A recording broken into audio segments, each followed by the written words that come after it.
تو drama serial سیانی کے last episode کا وقت بھی آ ہی گیا۔ ادھر زرباب اپنے بچوں کو کرن کے پاس چھوڑنے جاتا ہے تو اب بچے جو ہیں وہ کرن کے گھر کے ماحول سے بے حد دل برداشتہ ہیں۔ وہ اپنے باپ سے کہتے ہیں کہ وہاں روز روز جانا مناسب نہیں لگتا، مگر زرباب کہتا ہے کیوں بھئی، وہ تمہاری ماں کا گھر ہے، وہ تم سے مل کر خوش ہوتی ہے، تمہیں وہاں ان سے ملنے جانا چاہیے۔ بچے خاموش ہو جاتے ہیں کہ وہ اب اپنے باپ کو کیا بتائیں۔ اب دونوں بچے جب ماں سے ملنے آتے ہیں تو وہاں پر ابرار اور کرن کی لڑائی چل رہی ہوتی ہے۔ کرن اپنے شوہر سے کہہ رہی ہوتی ہے کہ تم نے مجھے خالی ہاتھ چھوڑ دیا، میرا سب کچھ لوٹ لیا، میرا اپارٹمنٹ بھی تم نے دھوکے سے اپنے نام کروایا ہے، میں سب کو بتاؤں گی کہ تم ایک دھوکے باز شخص ہو۔ تو ابرار اس کی بات سن کر ہنسنا شروع کر دیتا ہے۔ وہ کہتا ہے کہ چپ چاپ رہنا ہے تو یہاں رہتی رہو، 2 وقت کی روٹی ملتی رہے گی، ورنہ تمہارا وہ حشر کروں گا کہ یاد کرو گی۔ ابھی وہ دونوں آپس میں جھگڑ ہی رہے ہوتے ہیں کہ بچے یہ منظر دیکھ کر سہم جاتے ہیں۔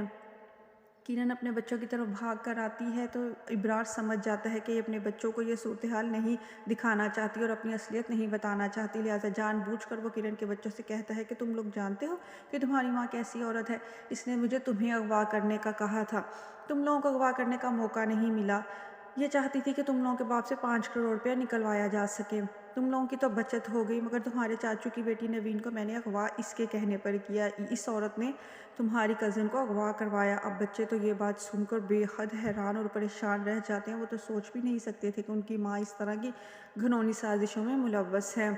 وہ دونوں ہکا بکا اپنی ماں کے منہ کی طرف دیکھتے ہیں اور کرن اپنے بچوں کو سمجھانے بچانے کی بہت کوشش کرتی ہے، مگر وہ ڈر کر اور سہم کر اس کے دروازے سے باہر نکل جاتے ہیں۔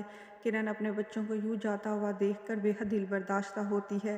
خالی ہاتھ رہ گئی کرن کے پاس تو کچھ بھی نہیں بچا، ایک بچہ ہی اس کی آخری امید تھے جس کے ذریعے وہ چاہتی تھی کہ زرباب کے ساتھ کسی طرح اس کا رابطہ بحال ہو جائے، مگر بچے جو بھاگ بھاگ کر ماں کی طرف آتے تھے انہیں بھی اب اپنی ماں کی اصلیت پتہ چل گئی ہے۔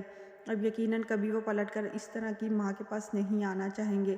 اب کرن صرف ابرار کے رحم و کرم پر ہی رہ جائے گی، روتی پیٹتی ہوئی، صرف ندامت اور پچھتاوے ہی اس کے پاس رہیں گے۔